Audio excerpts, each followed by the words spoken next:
엊그저께 금요일 저녁에 우리 가까운 대전 유성구 대덕연구단지 쪽에 있는 그 국가정보자원관리원, 제가 자운대 근무하면서 2년 동안 그 앞을 참 많이 지나다녔습니다. 이 기관은 어떤 기관일까 궁금했는데 찾아보지는 않았는데 이번에 명확하게 알게 됐어요. 여러분도 아마 아시게 됐을 겁니다. 거기 한 층에 그 서버를 관리하는 한 층이 그 배터리가 리튬 배터리가 그만 불이 나는 바람에 384개 배터리가 다 탔다는 거 아니에요? 요즘 이제 배터리 화재가 문제인데, 그러다 보니까 지금 647개의 정부 행정 전산 시스템이 죽어 있습니다. 요번에 알게 됐는데, 저도 대전 거기가 본원이고 저 광주, 대구 분원이 있어서 한 1600개 정도 되는 우리 국가행정 전산 시스템을 나눠서 관리하고 있었는데, 거기 대전에서 관리하던 647개가 지금 안 되는 상황 가운데 있습니다. 보니까 백업 시스템을 갖춰놨더라고요. 근데 데이터는 다 백업이 되는데, 백업이 되면 뭐합니까? 그게 실제로 돌아가야 되는데, 그걸 똑같이 운영할 운영 시스템은 예산 문제로 아직 만들어 놓지 못한 거죠.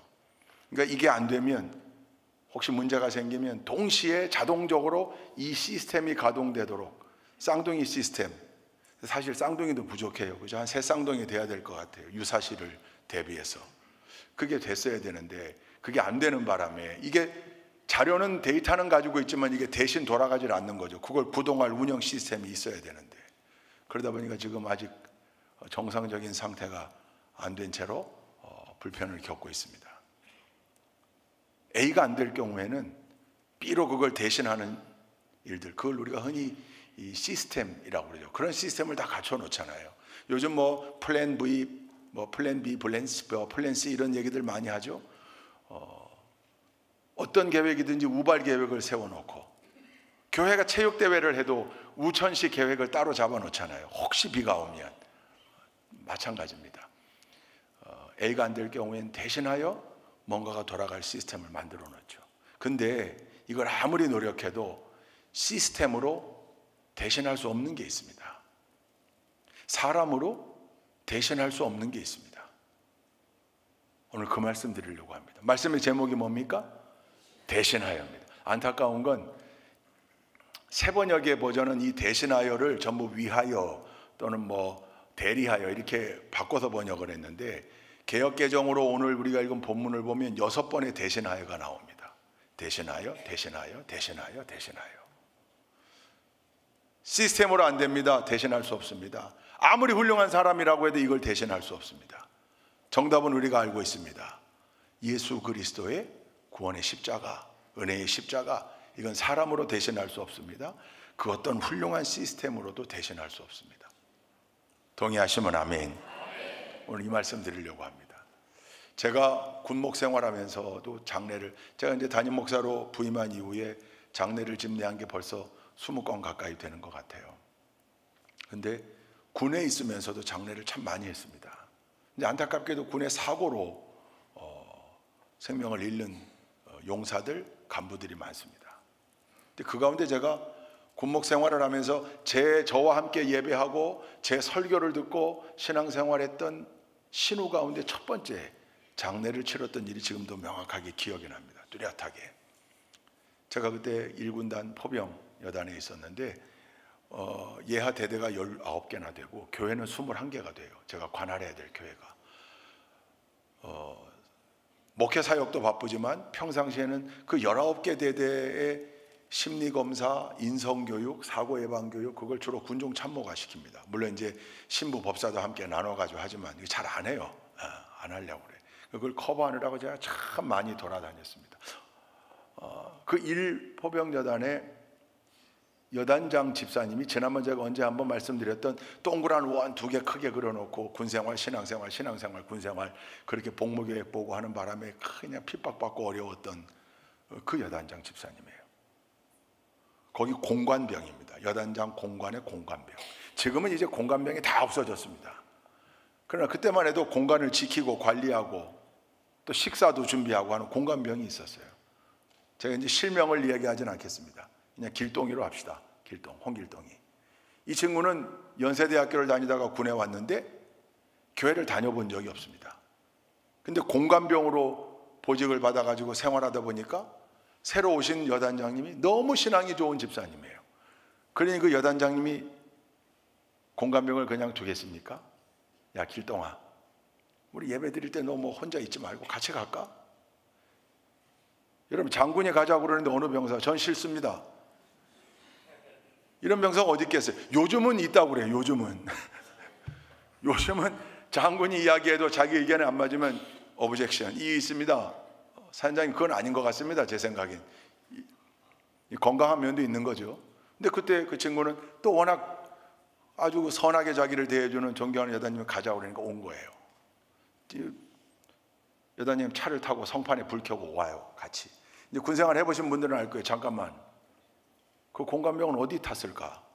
앞에 운전병이 있고, 앞자리 조수석엔 전속부관이 타고, 뒤에는 여단장 내외가 타야 되는데 어디 탔을까요? 가운데 타는 거예요. 그 가운데, 그래서 3명이 끼어서 오는 거예요. 그런 예가 없어요. 지휘관들이 그렇게 하지 않아요. 너 교회 와라, 뛰어와 그러든지 뭐. 근데 꼭 같이 타고 오는 거예요. 아들처럼 대우하는 거죠. 그러니 그 여단장님이 인품에 반해서 교회를 다니다가 이 친구 심령 속에 은혜가 들어갔어요. 이 친구가, 목사님, 저도 세례 받을 수 없을까요? 저도 세례 받고 싶습니다. 왜 안 되겠습니까? 세례 교육을 시켜서 세례를 줬습니다. 열심히 교회를 다닙니다. 그러더니 어느 날 성가대원이 하고 싶다는 노래 곧잘해요. 훌륭하다, 훌륭해. 성가대원 해라. 그때 이제 군정병들이 좀 얘기했어요. 아마도 길동이가 주일날 승용차를 가운데 자리를 타고 오는 게 불편. 성가대원 하면 1시간 일찍 와야 되거든요. 예, 그게 불편해서 성가대원 했다, 이런 우스갯소리도 했지만 꼭 그렇진 않아요. 왜냐하면 갈 땐 또 여전히 그 자리에 타고 갔거든요. 참 귀한 인물도 좋고. 근데 그러던 어느 날 제가 예하대 교육을 마치고 복귀하던 중에 급하게 전화를 받습니다. 그 공관병 길동이가 샤워실에서 쓰러져 가지고 지금 벽제병원, 지금의 고향병원입니다. 응급실로 옮겼다는 거예요. 목사님 기도해 달라는 거예요. 그래서 제가 집차 운전병에게 바로 벽제병원으로 가자. 벽제병원 달려가서 헐레벌떡 응급실에 들어갔더니 군의관들이 다 모여 있고 병상 위에 누워있는 도우 위에서 군의관들이 돌아가면서 CPR, 심폐소생술을 하고 있습니다. 손을 바꿔가면서 계속. 그 길동이가 누워있는 거예요. 제가 가서 CPR 하는 동안 발을 붙잡고, 하나님 살려주십시오. 살려주셔야 됩니다. 하나님 살려주십시오. 근데 안타깝게도 도우가 그만 세상을 떠납니다. 병원장이 와서 군의관들에게 이제 그만하자. 흰 보로 씌웠습니다. 망연자실이죠. 제가 세례 줬습니다. 연세대학교 사회학과를 다니다가 온 친구예요. 멋진 친구예요. 제 신우입니다. 제 양이었습니다. 근데 그 젊은 나이에 샤워하다 쓰러진 거예요. 나오질 않으니까 전속부관이 기척을 해도 안에 물소리는 나는데 소리가 없어서 바깥으로 돌아가 창을 봤더니 샤워실 앞에 머리를 박고 쓰러져 있는 걸 보고 문을 부시고 들어간 거예요. 망연자실이죠. 2시간쯤 지났을래나 집이 천안인데 서울에 있는 이모가 먼저 도착했습니다. 응급실 안에 들어오면서부터 이미 제정신이 아니었던 이모가 흰보에 쌓여있는 길동이를 보고, 그리고 얼굴을 확인한 다음에 정신이 나갑니다. 땅바닥에 주저앉아서 손바닥이 부러져라 땅바닥을 칩니다. 소리를 지르며. 이 극심한 슬픔을 주체하지 못하니까 이상한 현상들이 나타나는 거예요. 땅을 치는 손바닥이 부러질 것 같아요. 근데 땅을 치면서 몸이 들썩거리는데요, 이내 점프를 하기 시작하는데 전 처음 봤습니다. 그 연세에 그렇게 마음먹고 뛰어도 뛸 수가 없을 거예요. 그냥 막 뛰다가 급기야 눈이 돌아가더니 응급실을 때려부시기 시작했어요. 막 침대를 옆으로 밀치고 카트를 뒤집어 엎고 소독약, 소독솜 있는 걸 막 집어던지고, 그러니까 슬픔을 어떻게, 이런 슬픔을 주체하지 못하고 표현하는 거예요. 응급실이 난장판이 되는 겁니다. 거기 그 길동이의 지휘관인 본부대장, 인사참모, 주임원사 다 와 있었는데 어떻게 말릴 엄두를 못 내는데 이렇게 뒀다가 응급실이 다 망가지게 생겼어요. 제가 갔습니다. 제가 다가가서 길동이 이모를, 근데 제가 교육을 마치고 들어가던 길에 왔기 때문에 제가 군복을 입고 있었거든요. 전투복, 대위계급장을 달고 전투복 입고 있던 저를 이모님 진정하시라고 붙잡는 저를 딱 보시더니 순식간에 따기가 날라왔는데, 여러분 담임 목사가 맞았다는데 왜 웃으십니까? 이같이 울어야 되는 거 아닙니까? 저는 그 불이 번쩍한다는 걸 그때 처음 체험했습니다. 아니, 유일하게 그때 체험했습니다. 진짜 그 풀스윙으로 모든 슬픔과 분노를 담아 휘두른 그 따기를 맞은 순간 제가 정신을 못 차리겠더라고요. 두 번째 날라오는 건 제가 거리를 좁히는 바람에 정타를 맞지 않았어요. 제가 그냥 안았어요. 이모를 꼭 안았어요. 제 안에서 막 발버둥 치다가 제 폴에 지쳐서 털썩 주저 꺼이 하는데요.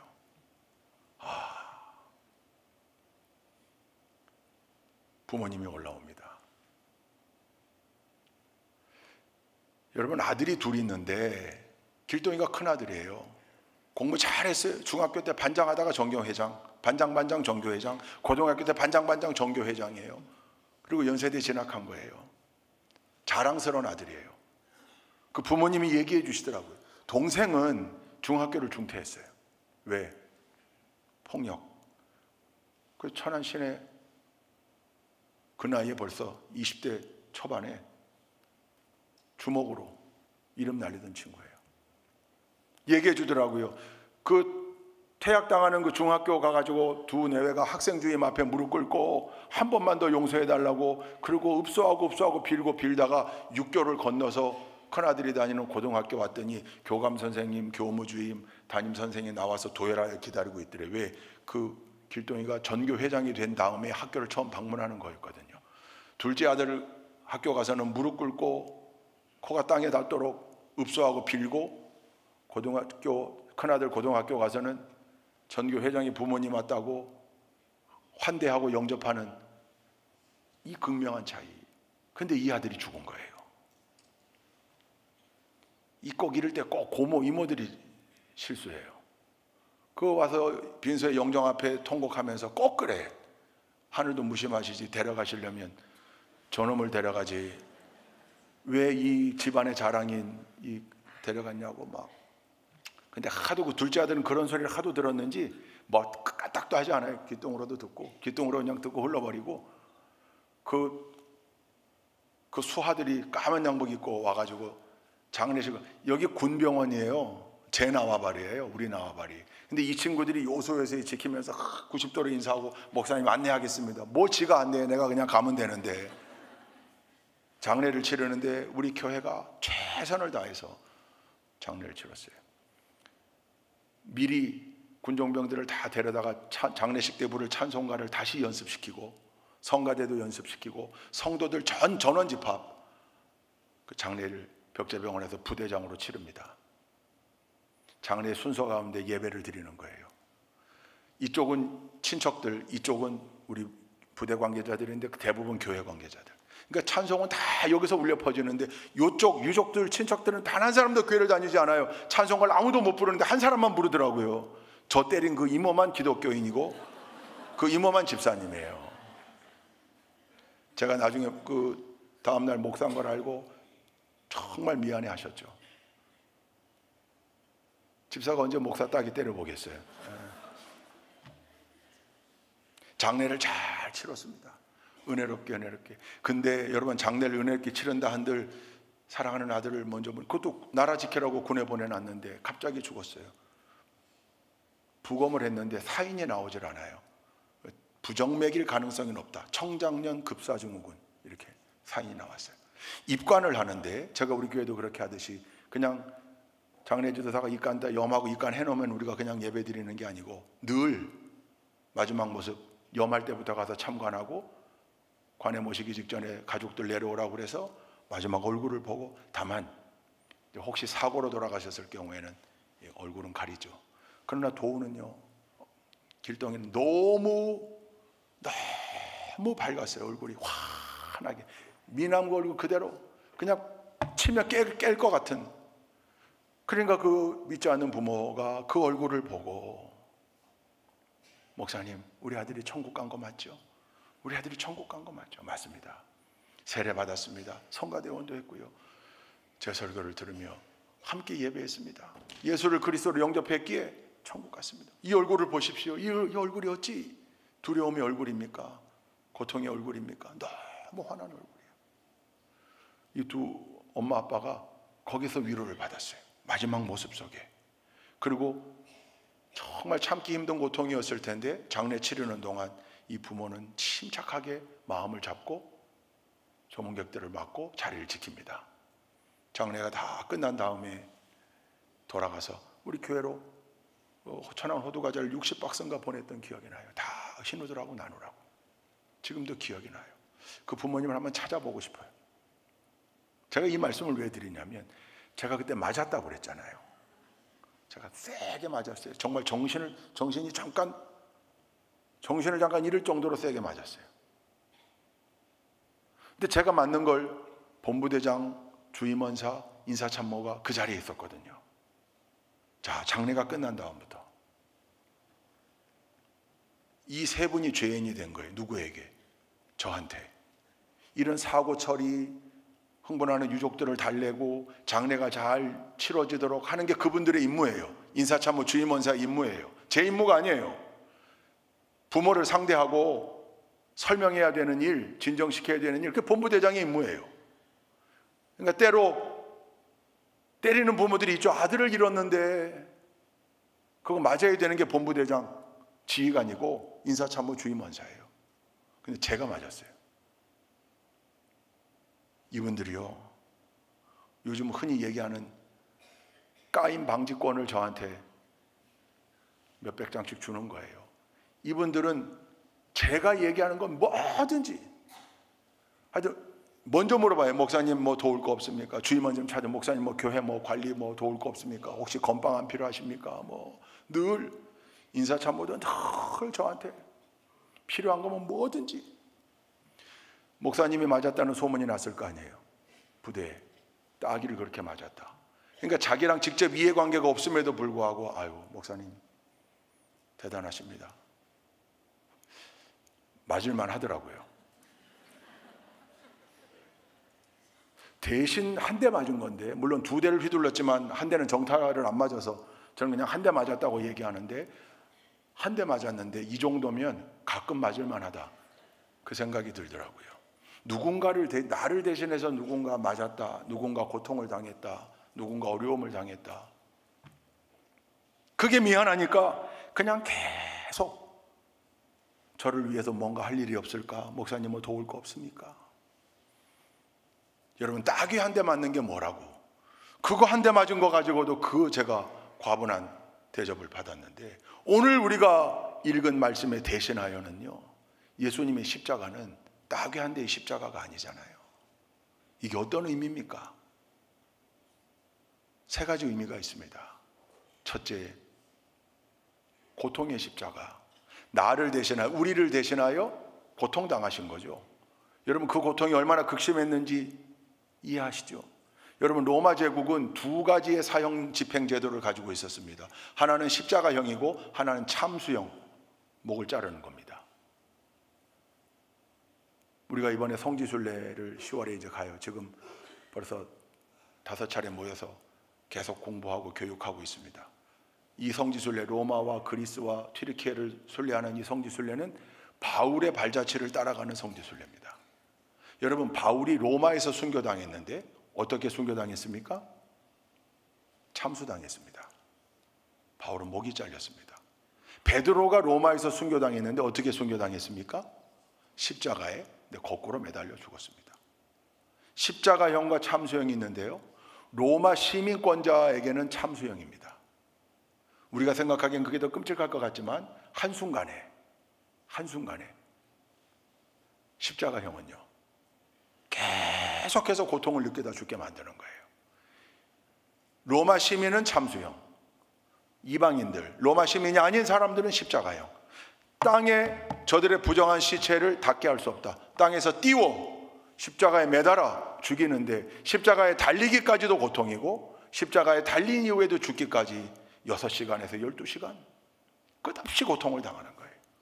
여러분, 패션 오브 크라이스트를 우리가 최근에 봤습니다. 극장 가서. 왜? 극장에서 이제 상영하는 게 마지막이라고 그래서. 여러분, 우리나라에서 패션 오브 크라이스트는 15세 이상 관람갑니다. 15세 이상. 종교 영화인데 15세 밑은 보지 못하게 했어요. 미국은요, R 등급입니다. R. 적색 등급이에요. 성인만 볼 수 있게 해놨어요. 왜 그랬습니까? 너무 참혹해서 그랬어요. 너무 참혹해서. 그걸 실제로 고증해가지고 영화로 찍었더니 그게 너무 참혹해. 우리가 다 봤잖아요. 십자가는 고통이었습니다. 엄청난 고통. 우리가 당해야 될 고통인데, 따귀 한 대랑은 비교조차 할 수 없는 어마어마한 고통인데, 그걸 예수님이 대신 감당하셨다고요. 다윗의 시편 가운데 보면 장차 올 메시아에 대한 예언 시편이 있는데, 그 대표가 22편입니다. 특별히 메시아의 순환에 대한, 그러니까 하나님이 다윗을 통하여 시편으로 예언하게 한 거예요. 그리스도 예언 시편입니다. 대표가 22편인데 한번 읽어볼까요? 14절부터 17절 이렇게 노래하고 있습니다. 시작. 나는 쏟아진 물처럼 기운이 빠져버렸고 뼈마디가 모두 어그러졌습니다. 나의 마음이 촛물처럼 녹아내려 절망에 빠졌습니다. 나의 입은 옹기처럼 말라버렸고 나의 혀는 입천장에 붙어 있으니 주님께서 나를 완전히 매장되도록 내버려 두셨기 때문입니다. 개들이 나를 둘러싸고 악한 일을 저지르는 무리가 나를 에워싸고 내 손과 발을 묶었습니다.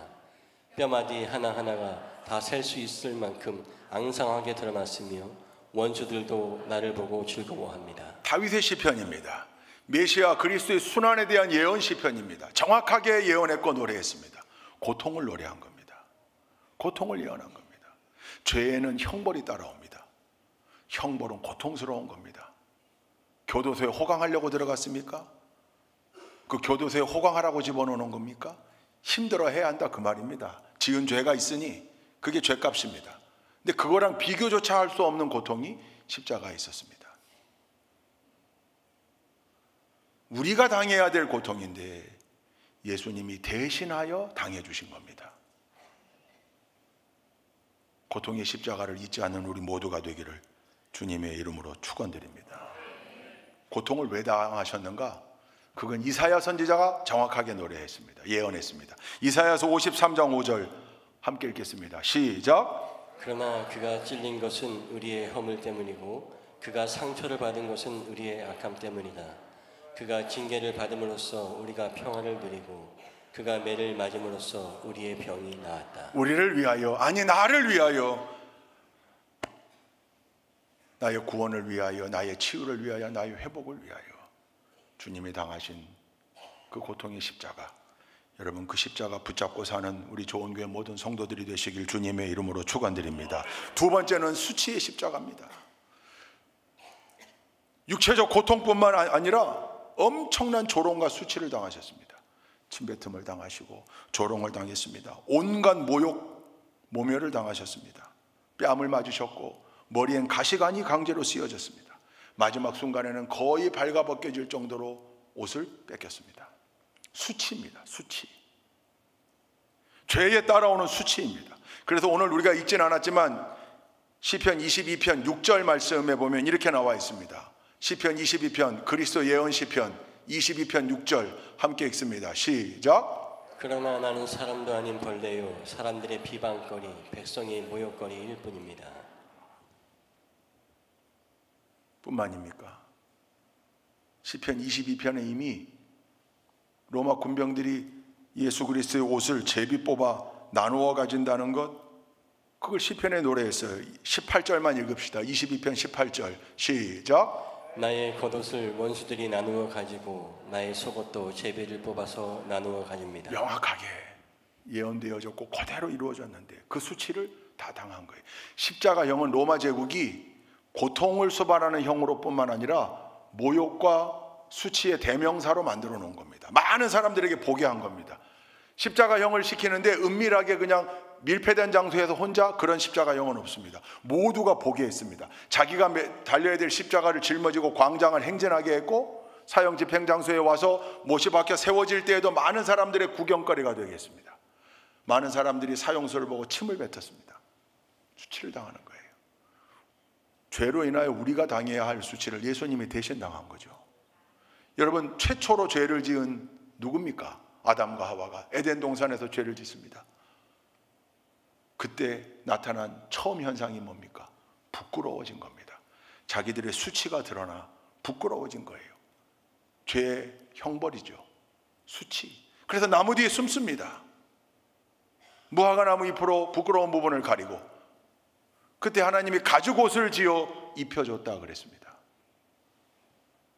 죄는 수치를 동반합니다. 그래서 십자가는 수치의 십자가, 모욕의 십자가, 모멸의 십자가였습니다. 아무리 깨끗하다고 자신 있어 하는 사람들, 아니요, 세상에 의인은 없나니 하나도 없다고 그랬습니다. 우리 모두는 다 연약한 존재들입니다.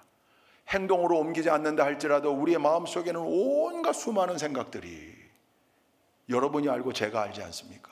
만약에 우리의 모든 생각을 영상화시켜서 한번 모니터로 틀어준다고 하십시다. 해보십시다. 수치와 모멸감에 못 살 겁니다. 행동으로 옮기지 않았다고 죄가 아닙니까? 아니요. 마음속으로 수많은 죄의 형태, 단 한 사람도 자신 있어 할 사람이 없습니다. 어느 방송작가 어머니가 집을 잘 꾸미고 인테리어하고 이런 걸 잘하기 때문에 소문이 났는데, 그 방송국에 한 프로그램이, 예쁜 집 탐방하는 프로그램이 있어서 연결이 돼가지고 방송국에 오게 됐다는 거 아니에요. 그러니까 그 어머니가 얼마나 깨끗하게 또 청소했겠어요. 워낙 깨끗하게 예쁘게 집을 관리하는데 방송에 나온다니까 다 본인도 예쁜 옷 입고 화장도 하고 집도 깨끗하게 청소했는데, 방송팀이 와가지고 곳곳에 방송용 특수 조명을 다 켜니까 평상시에 안 보이던 이 드레인, 오염 흔적도 보이고 미처 치우지 못한 거미줄도 분명히 아까는 안 보였는데 이 환한 빛을 켜니까 보이더라는 거 아니에요. 엄마의 얼굴이 빨개지더랍니다. 제가 그 얘기 듣고 무릎을 쳤습니다. 아, 그렇지. 우리가 아무리 겉으로는 깨끗하다 할지라도 그곳은 빛과 사랑이 언제나 넘치옵니다. 영원한 빛이 있는 천국에 우리가 가면, 그 천국의 빛으로 우리를 비추면, 우리의 눈으로는 안 보이던 더러운 흔적들, 거미줄들, 추악한 것들 다 드러나니, 여러분, 우리 모습 그대로 어찌 천국에 갈 수 있단 말입니까? 안 되는 거죠.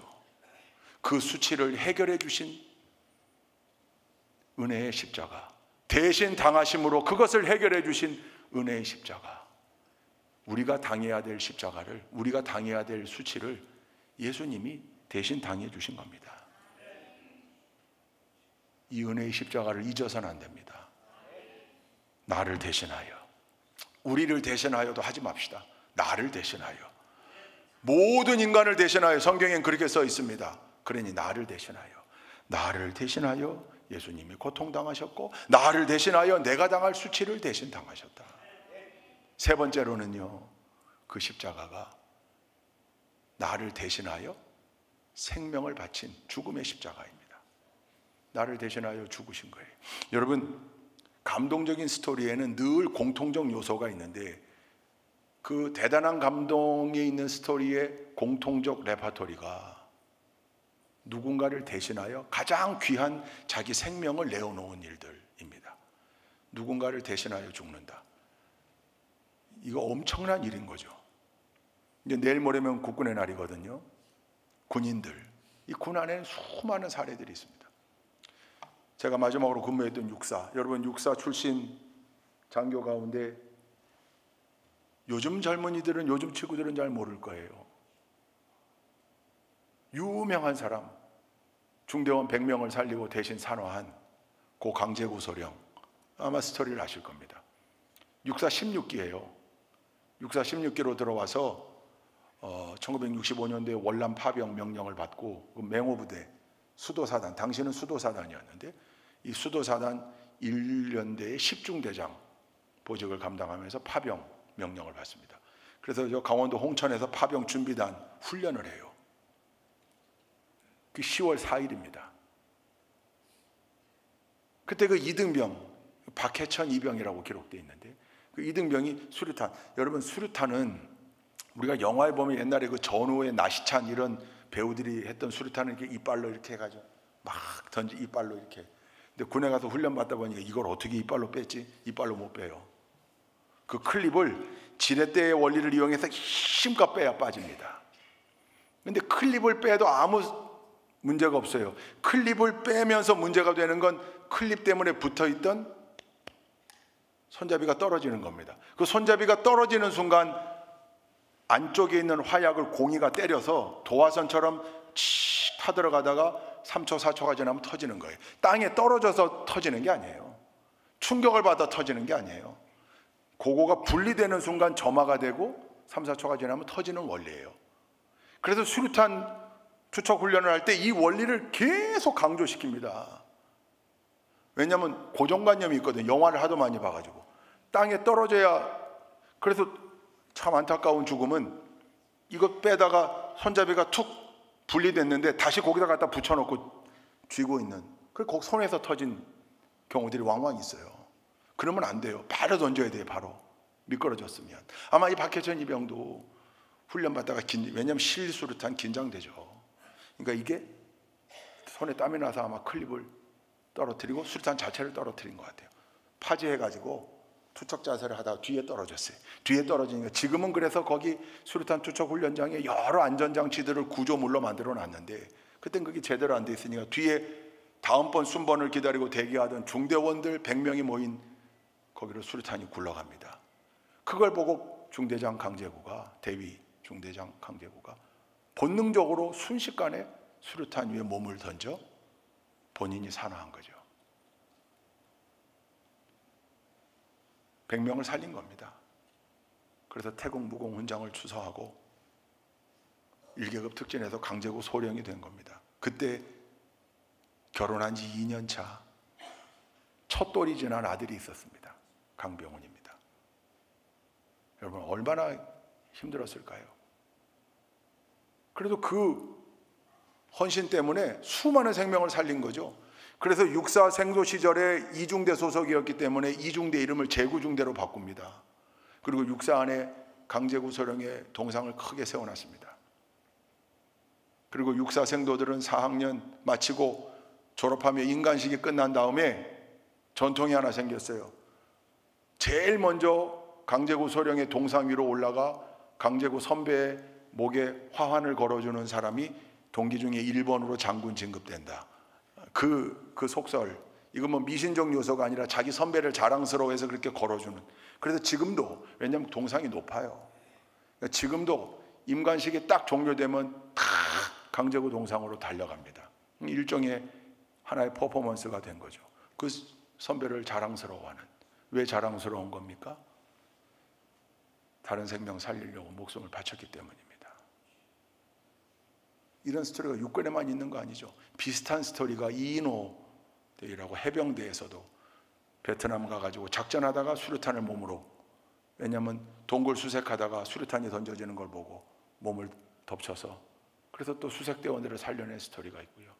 공군에 다, 여러분 여기 17비 청주 전투비행단 17비입니다. 17전투비행단 여기 소속이었던 공사 26기 박명철 대위가 84년도에 팀 스피릿 훈련 나가서 우리 여기 청주 상공, 그때는 충북 청원 상공이라고 했습니다.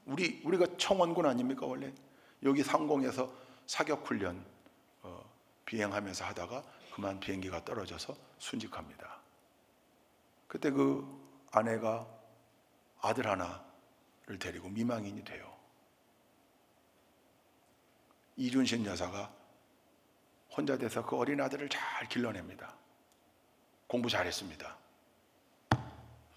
그 아들이 고3 때 청천벽력 같은 얘기를 합니다. 공사 가겠다는 겁니다. 공사. 이 어머니 이준신 여사가 끝까지 말립니다. 열흘을 밤낮으로 말립니다. 말을 듣지 않습니다. 자기는 어릴 때부터 조국 영공을 지키기 위하여 목숨을 바친 아버지를 자랑스럽게 생각해 왔고, 아버지의 뒤를 이 아버지가 못다한 꿈, 조국 영공 수호에 내 젊음을 바치겠노라고 공사 가겠다는 거예요. 아들을 못 말립니다.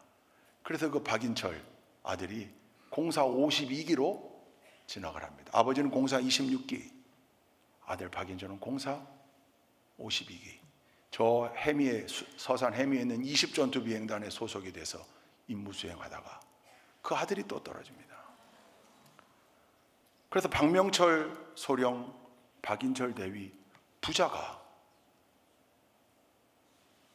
우리 조국 영공을 수호하기 위해 임무를 수행하다가 사망한 거예요. 이 이준신 여사 어떡합니까? 남편도 아들도. 기가 막힌 일이죠. 그들의 죽음이 왜 숭고한 죽음이 됩니까?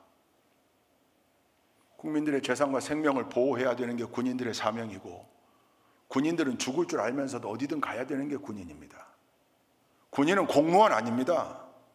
공무원이라고 생각하는 순간 이상한 짓거리들을 하는 거예요. 군인은 국민의 재산과 생명을 보호하기 위해 목숨을 내어놓은 사람들입니다. 그래서 군인들을 대우하는 겁니다. 우리 교회도 현역군으로 생활하는 우리 성도들이 있습니다. 자랑스럽습니다. 그 유니폼, 전투복이 수의라는 생각을 가지고. 여러분, 왜 헌법에 국방의 의무를 신성하다고 해놓은 겁니까? 나라를 위해 목숨 바치는 사람들 많죠. 경찰도 있고 소방관도 있고 다 좋습니다. 그런데요, 규정상 안전이 담보되지 않으면 들어가지 않아도 됩니다. 군인은 다릅니다. 분명히 죽을 줄 알면서도 임무 수행을 위해 가야 됩니다. 명령을 받으면. 그래서 우리가 대우해 주는 거예요. 또 대우해야 되는 거예요. 박수 쳐줘야 되는 거예요. 그리고 군인들은 그걸 잊어서는 안 됩니다. 월급장이 아니에요. 제가 군목하면서 늘 우리 MCF 회원들, 군 간부들 교육할 때마다 사자우를 토해냈습니다. 당신들 월급쟁이로 살려면 일찍 군복 벗고 나가 딴 일 해라. 국가에서 월급을 주고 세금으로 월급을 주고 대우를 해주는 일은 국민들을 대신하여 죽을 준비가 되어 있기 때문 아니냐. 그러니 전투복이 우리의 수의. 군인들은 수의를 따로 입히지 않습니다. 입관할 때 늘 전투복을 입힙니다. 전투화를 신기고. 누군가를 대신하여 목숨을 바친다는 일, 이게 얼마나 숭고한 일입니까? 수많은 사례가 있습니다. 근데 그 헌신적인 감동적인 죽음으로도 대체할 수 없는 죽음이 예수 그리스도의 십자가 죽음입니다. 왜냐하면 그들은 100명을 살리고, 그들은 6명을 살리고, 그들은 4명을 살리고, 그들은 누군가의 1명을 살리는 대신의 죽음이었다면, 예수 그리스도의 죽음은 죄가 없으신 분으로서 하나님이 이 땅 인간의 모습으로 내려오셨기에 죄가 없는 흠 없는 분이셨습니다. 그래서 그분에겐 죄의 형벌이 필요 없었습니다. 그분은 죽지 않아도 될 존재였습니다. 그럼에도 불구하고 그는 온 인류의 죄를 짊어지고 온 인류를 대신하여 죽으신 유일한 죽음입니다. 그래서 그 죽음은 흉내낼 수 없습니다. 그 어떤 죽음으로도 대체할 수 없습니다. 해마다 사순절 부활절이 다가오면, 고난주간이 다가오면 예수님의 십자가를 흉내내겠다고 스스로 못 박히는 일을 자처하는 사람들이 있습니다. 전 세계 곳곳에. 그들이 아무리 십자가에 못 박힌다 한들 그 흉내로 이루어지지 않습니다. 예수 그리스도의 피만 이게 가능한 겁니다. 그래서 여러분, 제자입니까라는 책을 쓴 아르헨티나의 후안 카르로스 오르티즈 목사님 이런 글을 썼습니다. 천국에 가면 우리의 죄의 영상이 다 기록되어 있고 그 죄의 제목이 낱낱이 책에 기록되어 있다. 너무너무 많은 죄가 천국에 기록되어 있는데 우리가 천국에 그 모습으로 올라갈 수 없기에 천국 입구에서 하나님이 빨간 인주, 그 인주가 뭐냐면 예수 그리스도의 보혈입니다. 거기에 스탬프를 적셔 죄의 목록이 적혀있는 책 한 장 한 장에 스탬프를 찍는데 거기에 뭐라고 써 있냐면 폐기됨. 예수 그리스도의 보혈로 우리의 모든 죄가 폐기되었음을 확인하고 우리가 천국으로 들어간다. 그런 글을 썼어요. 본인의 상상력의 영역에서 글을 쓴 거예요. 다만 핵심은 그리스도의 보혈이 우리 모두의 죄를 해결하고 우리를 살리고 우리를 대신하여 고통당하시고 수치당하시고 죽으신 그 십자가가 그래서 우리에게 소망이 되고 은혜가 된다. 할렐루야. 주 예수보다도 귀한 것은 없네. 이 세상 부귀와 바꿀 수 없네. 영죽을 내 대신 돌아가신 그 놀라운 사랑 잊지 못해. 우리가 당해야 될 십자가인데 주님이 나를 대신하여 그 십자가 지신 겁니다. 그래서 이 세 가지의 십자가, 나를 대신하여 고통당하신 십자가, 나를 대신하여 수치당하신 십자가, 나를 대신하여 죽으신 그 십자가가 우리에게 은혜의 십자가가 됨을 믿습니다. 오늘 본문에는 네 번째 십자가가 나옵니다. 20절 말씀을 한번 개역 개정으로 읽읍시다. 20절 말씀 함께 읽습니다. 시작. 그러므로 우리가 그리스도를 대신하여 사신이 되어 하나님이 우리를 통하여 너희를 권면하시는 것 같이 그리스도를 대신하여 간청하느니 너희는 하나님과 화목하라. 오늘 읽은 본문 전체에 대신하여라는 말이 6번 등장하는데 그 가운데 20절에 나오는 이 대신하여는 다른 대신하여입니다. 모든 건 예수님이 나를 대신하여 고통당하셨고 나를 대신하여 수치당하셨고 나를 대신하여 죽음당하신 그 대신인데 이 20절에 나오는 대신은 반대입니다. 우리가 그리스도를 대신하여 사신이 되어 하나님의 은혜와 사랑을 선포하고 전파하자. 이제 우리가 대신할 차례다 그 말입니다. 여러분 준비되셨습니까? 이제 우리가 대신해야 됩니다. 누구를? 그리스도를 대신하여 천국 복음을 증거해야 되고 이 은혜를 알려야 되고 십자가가 고난의 십자가, 은혜의 십자가만 있는 게 아니라 사명의 십자가가 있음을 분명히 알고 나 또한 예수님을 이제 내가 대신하여 그 십자가 감당한다. 여러분 이 결단이 우리 모두에게 있기를 주님의 이름으로 축원드립니다.